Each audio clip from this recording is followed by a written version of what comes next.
Horas, ini Universe Mitologi dan mitologi alam semesta lagi. Kali ini kita membahas lagi tentang surga atau alam cahaya dan bagaimana ke surga itu. Nah, beginilah. Di surga hanya ada cinta, tidak ada kejahatan, kekerasan atau kekacauan. Begitulah kalau tubuh kita sudah bercahaya. Nah, di surga ada malu-malunya. Rupa-rupa warnanya. Mereka semacam vibrasi gelombang dan vibrasi warna tertentu yang berhasil memadat, mewujud, terbuat dari cahaya. Nah, bayangkanlah cahaya memadat jadi serupa sosok makhluk. Nah, sebagian dari kita, cahaya dari tubuh kita akan kembali ke surga setelah melalui berbagai proses pembentukannya. Membentuk cahaya itu sulit dan rumit. Dari bumi, seseorang berangkat sebagai cahaya kepada cahaya surga itu, diberikan tubuhnya yang baru. Jadilah masuk surga, makhluk surga cahaya itu. Dengan tubuh yang unik-unik. Sebagian makhluk itu kembali ke bumi, sebagian menetap di surga dan bekerja di surga. Bagaimana bisa ke surga? Melalui pemahaman kita atas cahaya tubuh kita. Yang sudah menerbitkan cahayanya bisa berkunjung ke surga. Semacam liburan aja gitu. Nah, bagaimana menerbitkan cahaya tubuh kita? Dengan hidup murni, taubat, ya berbuat baiklah seperti yang sudah kita tahu ya. Seperti terutama sedekah kepada ibu kita, pada saudara yang miskin, pada tetangga kita yang miskin. Tanamlah bibit pohon di tempat kosong sebagai rasa syukur kita kepada Tuhan. Kalau memakan buah, taburlah bijinya di semak-semak atau di tanah supaya tumbuh dan ada pohon, kita pun sehat. Tuhan pun tersenyum. Nah, setiap perbuatan kita dihitung dengan cahaya, ditukar dengan cahaya. Nah, itulah pentingnya kita berlomba berbuat baik, supaya tubuh kita bercahaya. Karena menjadi makhluk cahaya adalah muaranya kehendak bebas.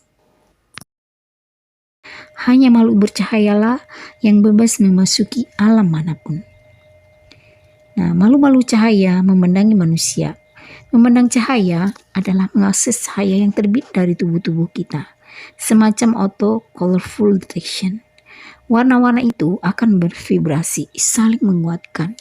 Leluhur kita yang di surga akan mencari kita dan cahaya kita yang terbit itu saling bertautan dengan cahaya leluhur kita di surga. Nah, makhluk-makhluk cahaya akan lahir kembali. Mereka ingin kembali merasakan kehidupan di bumi dan mereka berlomba menjadi manusia. Nah, bagaimana makhluk-makhluk surga itu bisa lahir kembali ke bumi? Nah, di sebuah galaksi di tempat yang tinggi, jauh dari alam kita ini, ada sebuah galaksi tempat pabrik pembentukan organ-organ tubuh manusia. Semacam pusat pembentukan organisme. Ada elemen otak, ada jantung, darah, belulang, kelamin, rambut, dan lain-lain. Macam-macam organon di fasilitas canggih galaksi itu. Nah, entahlah di mana koordinatnya, itu tidak pentingnya. Maka kepada setiap makhluk cahaya diberikan kesempatan memiliki organ-organ kehidupan itu. Jadi rasanya semacam siklus cincin kehidupan.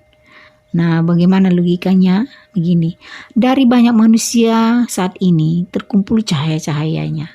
Pendar cahaya itu lalu memadat menjadi utuh dan mandiri, aneka rupa dan berwarna-warni.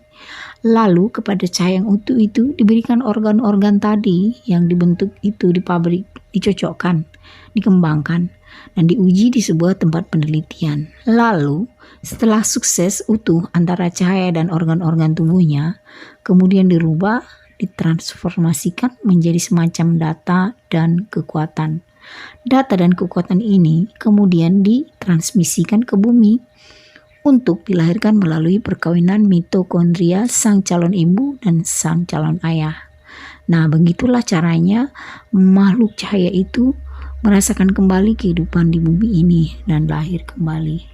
Jadi, kita lahir ke dunia ini bukanlah karena keinginan kita saja atau keinginan ayah dan ibu kita. Itu adalah takdir alam, takdir Tuhan. Karena leluhur kita ingin kembali hidup di dunia ini, merasakan hidup di dunia ini sebagai manusia itu penting kali rupanya. Makanya kita manfaatkanlah hidup kita di tubuh kita ini. Apalagi yang sudah punya kodam leluhur, dipergunakan kodamnya untuk kebaikan kemanusiaan, supaya leluhur kita senyum. Karena Tuhan sudah mengizinkan leluhur kita lahir di tubuh kita. Itu sebuah berkat yang harus kita manfaatkan sebaik-baiknya selama hidup kita. Nah, semoga video ini bermanfaat untuk kita lebih menerbitkan cahaya kita dan juga anak-anak kita kelak. Supaya cahaya kita terbit dan kita bisa menuju cahaya itu, surga itu. Horas, horas, horas.